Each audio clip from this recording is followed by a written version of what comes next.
C. Verma Solutions, chapter number 3, Rest and Motion Kinematics. Question number 48.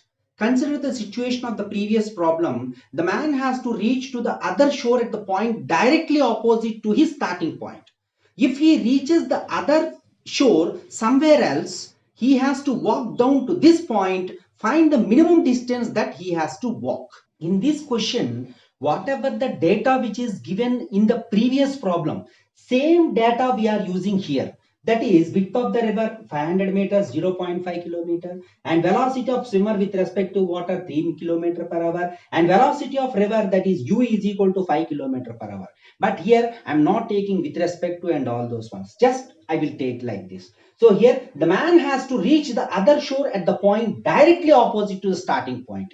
So here the man has to reach the other shore at the point directly to the opposite from here O to the some particular point here A.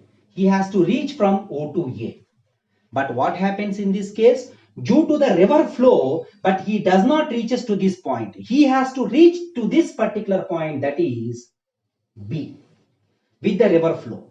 So that means which one we want to calculate here? That is, if he reaches the other shore somewhere else, he has to walk to this point.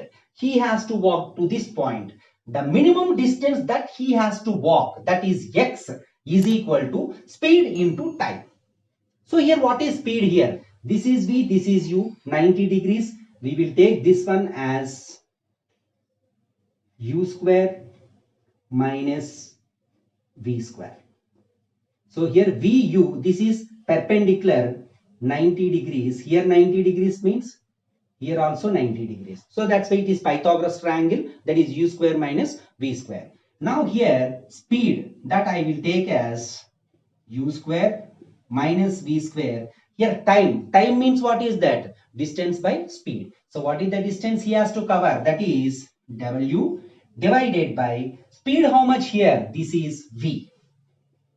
Here I am substituting the values. So here square root over, this is u square means what is that? 5 square minus 3 square into width how much here?